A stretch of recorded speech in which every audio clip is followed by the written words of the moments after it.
Mga kaibigan, mga friends, magandang umaga po sa inyo. Gusto ko po sanang talakayin ang ilang mahahalagang bagay na siguro sa iba hindi mahalaga. Pero kung pag-aaralan po natin napakahalaga. At lalong-lalo na po doon sa mga nagsisipagbasa ng Biblia, nag-aaral ng mga salita ng Diyos at nakakaalam ng mga nangyayari ngayon. Ako po ay pangkaraniwan lang na tagapakinig ng mga salita ng Diyos na nagbabasa rin ng Biblia. Nagsusuri pero hindi po ako isang tagapangaral na kagaya ng iba na mga talagang mga Bible preachers at saka matagal nang nagbubuklat o nagbabasa ng Biblia. Ako po ay talagang naging desidido at nagbigay ng malaking atensyon sa pagbabasa ng Biblia mula po nung nagkaroon ng pandemic at katunayan po kung kayo ay nakakabasa ng mga post ko sa mga nakaraan, makikita po ninyo na lagi kong inilalagay doon, ipinopost life will never be the same again at saka binabanggit ko po yung tungkol sa Great Tribulation, yung 7 taong kapighatian, yung 7 years tribulation, red heifer, yung paghahandog ng mga pulang baka, paghahandog ng templo, yung third temple, yung ikatlong templo. Kasi po yung una at ikalawang templo nawala na po yun. Yung ikalawa ay nawasak po yun noong 70 AD. At ngayon po, sabi nga at nasa hula ng Biblia, magkakaroon uli ng pangatlong templo at sinasabi rin naman sa Biblia na para maihandog ang templo, kinakailangan merong isa-sacrifice, ihahandog na unblemished red heifer, yung walang kapintasan, walang itim na buhok kahit isa o walang at saka yung red heifer na yun kinakailangan hindi nagtrabaho, hindi ginamit sa pagtatrabaho o anumang bagay at saka hindi pa nagkaanak. Siyempre dahil sabi unblemished siya, virgin, at saka yun nga kailangan walang kapintasan doon sa kanyang kulay, wala siyang balahibo kahit isa na itim. At marami pang iba na binanggit ko na ilang taon na nakakaraan, meron noong 3 or 4 years ago. At ngayon sa mga nangyayari ngayon, kung kayo nagbabasa ng post sa Facebook at nanonood kayo ng mga balita sa YouTube, makikita nyo na yung mga sinabi ko ay unti-unting nagkakaroon na ng hugis at nagkakaroon na ng mga pangyayari. Katulad po ng binabanggit ko noon na Gog and Magog war, kung saan ang Israel ay mapapalaban sa maraming mga bansa sa pangunguna ng Russia, Iran, Turkey, Sudan at iba pang mga bansa dito sa gitnang silangan na nakapalibot sa kanya. Na ngayon nakakita po ninyo nung nakaraang taon nagbanata na ang Iran at saka ang Israel. Ito lang taon po pala na ito. Pero during the past few years, 2 years yata ang nakakaraan, siguro nabalitaan niyo yung maraming minasakir na mga Hudyo sa Israel, nilusob ng Hamas.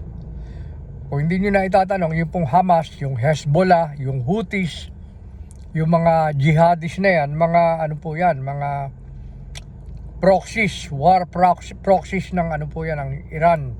Ang nasa likod po ng mga iyan, mga terrorist organization na yan, ay ang Iran mismo. At yan po, nangyari na. Kaya nga, dahil sa ginawang pagmamasakir ng mga Hamas sa mga Hudyo, umiinit ang tensyon hanggang sa mismo ang Israel na ang nakipaglaban sa Israel. Mismo ang Iran na ang nakipaglaban sa Israel. Yan po mga yan ay nakasulat lahat sa Biblia. Kaya ko po yan na i-post at laging binabanggit. At ngayon nga nagkakaroon na ng katuparan, ng hugis. Hindi naman dahil ako po ay manghuhula o dahil ako ay propeta o dahil ako ay magaling o dahil alam ko yung mga mangyayari. Hindi naman po ganun. Ang totoo, lahat po ng binabanggit ko na yan, inihula na yan ng mga propeta, nakasulat na po sa Biblia. Binabanggit ko lang yung mga nabasa ko at yung mga napakinggan ko sa turo ng iba-ibang mga mangangaral. Siyempre, pinagkukumpara ko. Sabi nga ng Biblia, yung mga pananalitang ayon sa Espiritu, iwawangis mo sa mga pananalitang ayon sa Espiritu. Pinagwawangis ko, kinukumpare ko yung mga turo nila na hinango rin sa Biblia sa ibang mga turo rin na nakasulat sa Biblia. From there, nakukuha natin, nakikita natin, na pag-aaralan natin kung alin yung nagkakakontrahan, kung alin yung magkakaayon. Ganun po. Ngayon, ang binabanggit ng Biblia sa mga huling panahon, ang panahon po dito sa mga huling panahon na ito, magiging gaya ng araw ni Noe nung bago magkaroon ng bahang gunaw. Siguro kung kayo magkakaroon ng recollection o kayo babalikan ninyo sa mga gunita ninyo, marami ng mga pagkakataon na may mga nagsasabi na malapit na paghukom. Meron pa nga dyan may placard pandala-dala, Jesus Christ is coming soon, nakalagay. At talagang maraming naniniwala na padating na. Kaya maraming ganoon noon na sinasabi nila malapit na kasi hindi po nila napag-aralan yung Moedim o yung timeline. Kung kayo po ay nagsusuri talaga ng Biblia, malalaman ninyo na yung araw na paparito na si Kristo, meron times and seasons. Ang totoo, kamukha ng Israel. Dati hindi naman bansa yan nawala yan. At ang mga Hudyo nangalat sa iba-ibang bansa sa buong mundo. Yan po ay nakahula. Kaya nga ang mga Hudyo kung tawagin yan, the wandering Jews, kasi pinangalat talaga ng Diyos yan sa iba-ibang parte ng mundo. Nagalit ang Diyos sa kanila dahil nireject o hindi nila kinilala si Kristo nung siya ay isugo. Hindi nila kinilala, kaya nagkagano. Pero may hula ang Biblia tungkol do sa dry bones at saka tungkol sa bansa na magiging bansa na tungkol sa Israel na biglang magiging bansa. Yan nangyari noong 1948. May 14, 1948 naging ganap na bansa ang bansang Israel, at ang Jerusalem nga ay kinilalang syudad o capital city ng Israel noong kung di ako nagkakamali 1967. Lahat po yan nasa hula. Yung panahon ng ang Israel ay maging bansa, yun ang hinulaan ng Biblia na tinatawag na fig tree generation. Kaya po yung mga mangyayari merong timeline Kaya po nagawa kong mag-post sa Biblia earlier, bago pa nangyayari itong mga nakikita natin na ngayon, kagaya ngayon. Meron ng red heifer na unblemished. After 2,000 years, nakakita na sila ng unblemished na red heifer na qualified para ihandog o isakripisyo. Ibig sabihin, kaya ko po yun na-post kasi nagsusuri nga ako nababasa ko, may timeline, kaya noon, wala pa kung ano-ano na sinasabi ng mga tao, malapit na si Kristo, malapit na dumating. Kasi hindi nila alam yung timeline, pero talagang sa panahon natin ngayon talaga po magaganap. Mangyayari yung Great Tribulation, sa timeline, sa lifetime natin ngayon, sa panahon natin ngayon. Yung Great Tribulation, maaaring itong September, mangyari na yan. At kung mangyayari yan ng September this year, itong taon na to, ibig sabihin, by 2032, darating na si Kristo. Magkakaroon na ng tinatawag na Millennial Kingdom. Maghahari na siya sa buong mundo.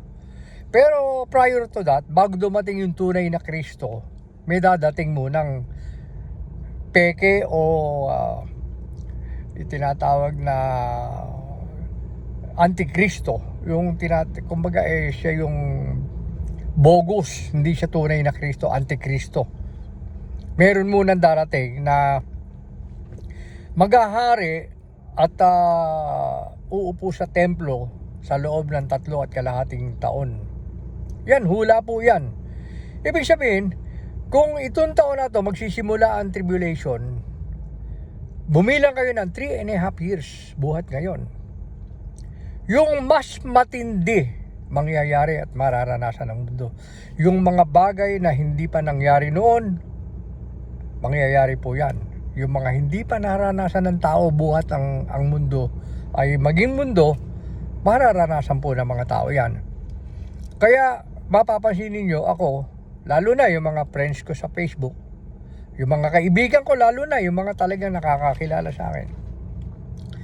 Siguro masasabi ko sa inyo ng diretsahan, ako po hindi nabuhay ng mapag-imbento, mapaggawa ng kwento.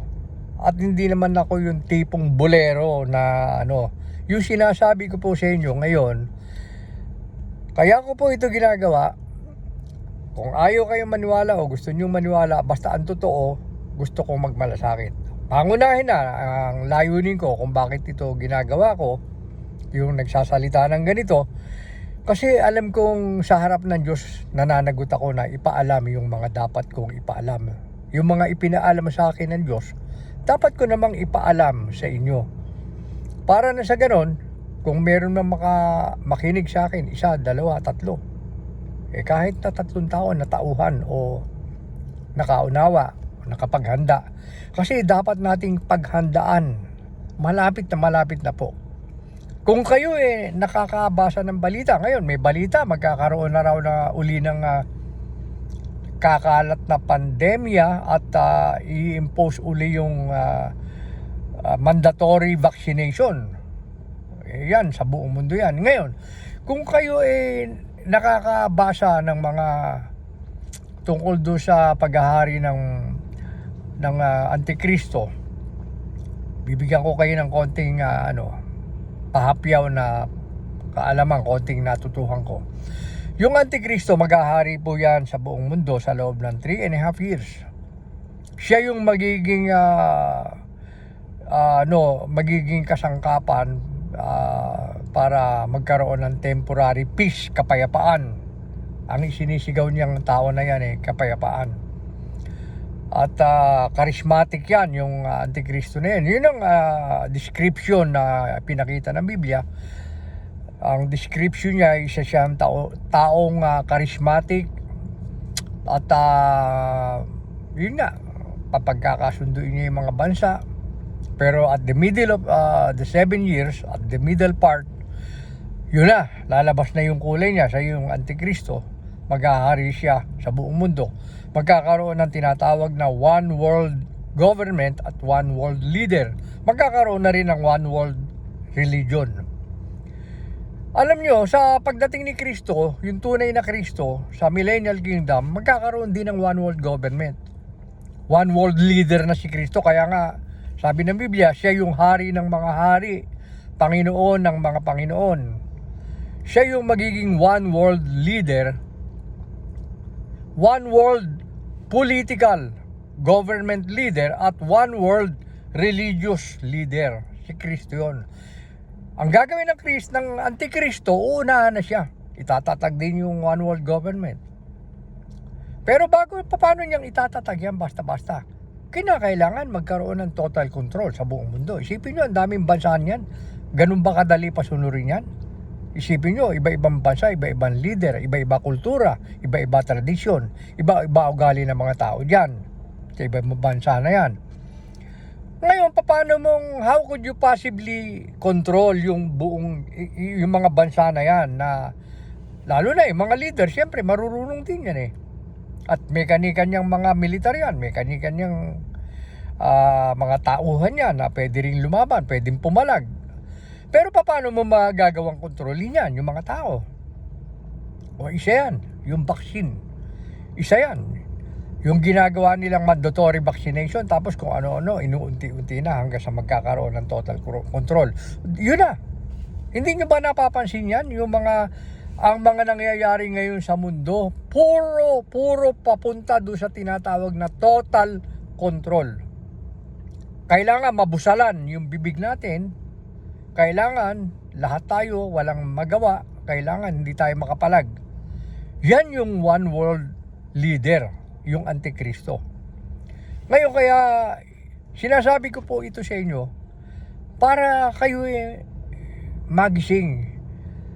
Huwag kayong magagalit kung ako nagsasalita na hindi umaayon sa gusto ninyo. Ayaw ninyong sa totoo hindi ko po kayo pinapangunahan, pero mali pong approach. Yung mga bagay na dapat mong malaman, ayaw mong malaman, iniisip mo baka pag nalaman mo, hindi mo ginawa, magkakaroon ka ng guilt. Hindi po. Doon tayo mapapahama kasi may babalaan Diyos Sabi ng Diyos, at sabi ng mga salita ng Diyos na nakasulat sa Biblia, huwag tayong padadaya dahil lalaganap ang deception, yung pandaraya, itong mga panahon na ito. Huwag tayong padadaya kanino man. Paulit-ulit po na ibinabala. Warning po yan na nakasulat sa Biblia. Yung pong warning, hindi pa nanakot yan. Yan po pagmamalasakit, pag-ibig ng Diyos yan. Kaya nagbabala siya para alam natin yung gagawin natin. Katulad po ng baha, nung bahang gunaw. Ang mga tao nung sinasabi ni Noe na babaha, ayaw nilang maniwala. Isipin nyo, si Noe kasi gumawa yan ng daong sa tuktok ng bundok. Isipin mo nga naman, para bang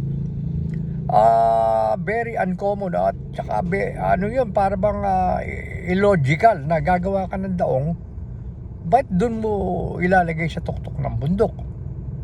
Samantalang yung baha, pag bumaha, magsisimula yan sa ibaba Hindi naman sa tuktok magsisimula yan sa ibaba. Paakyat, hindi po ba? Pero nung ginawa ni Noe yung daong sa tuktok ng bundok, siguro isa yun sa mga pinagtataka ng mga tao. Tsaka mga tao talagang ayaw, hindi naniwala.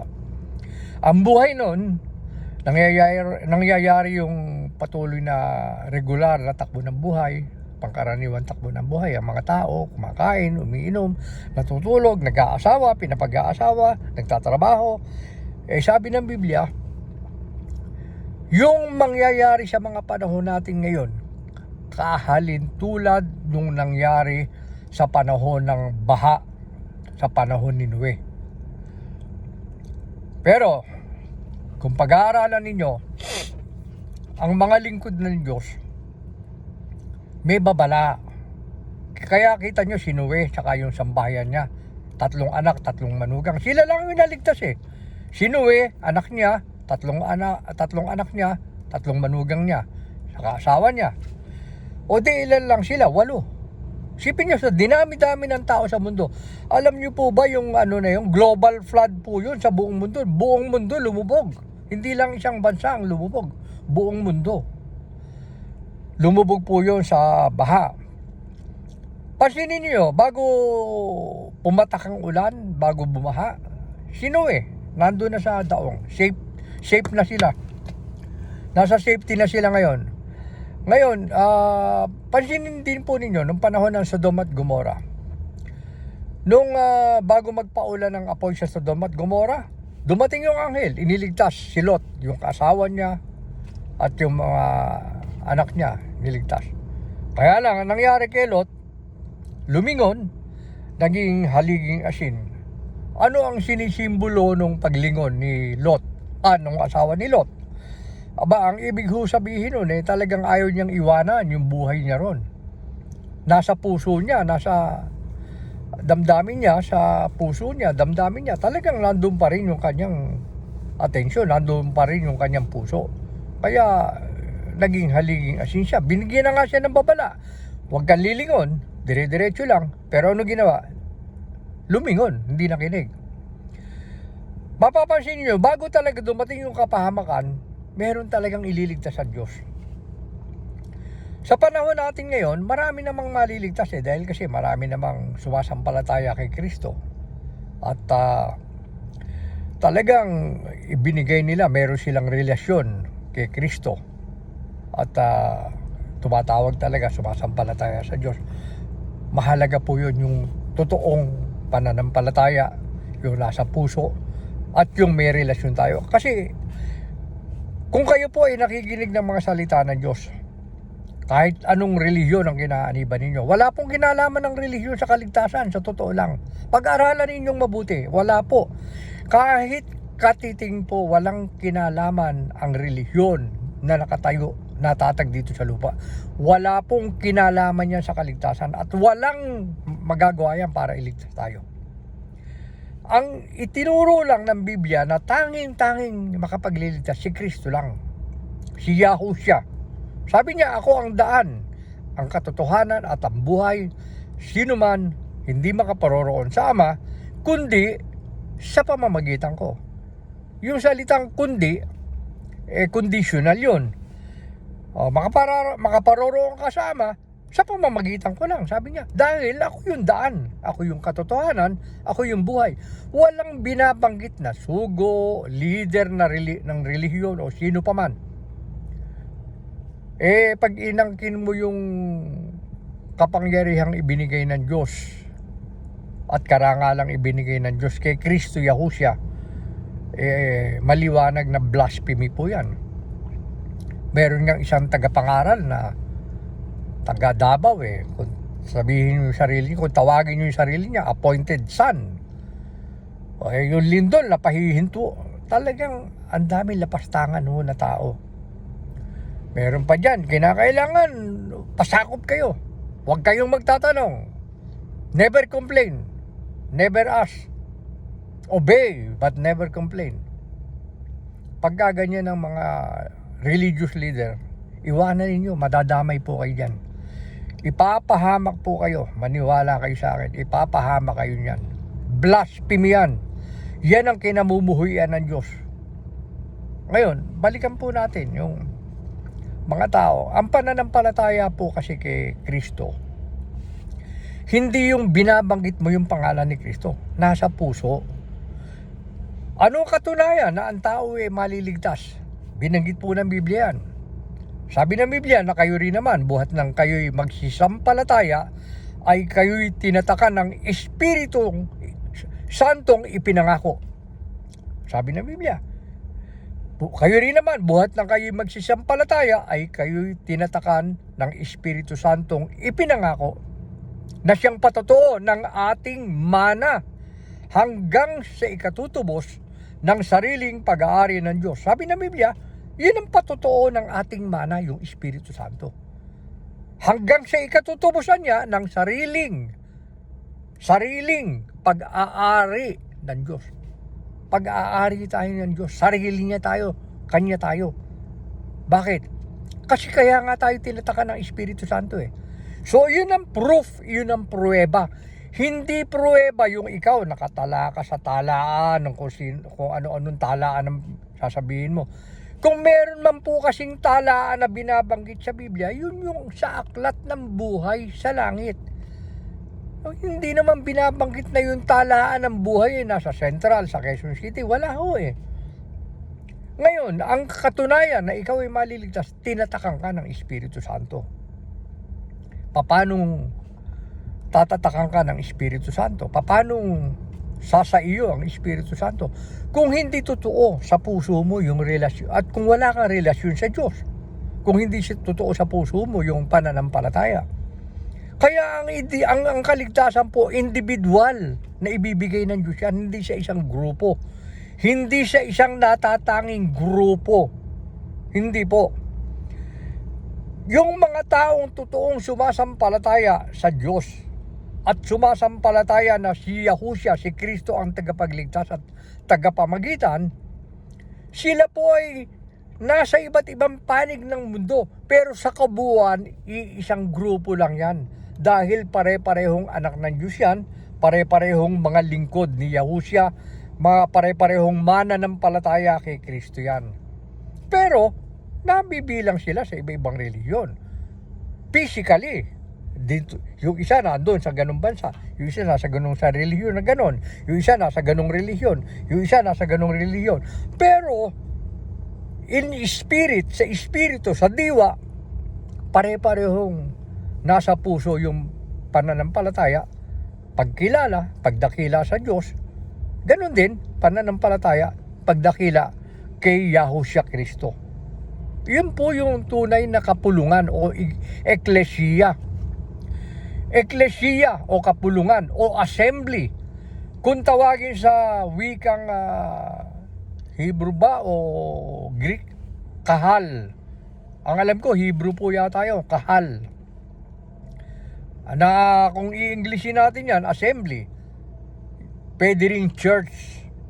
Pero kasi pag sinabi yung church, tumutukoy din doon sa ano yan, sa struktura, sa bahay-sambahan.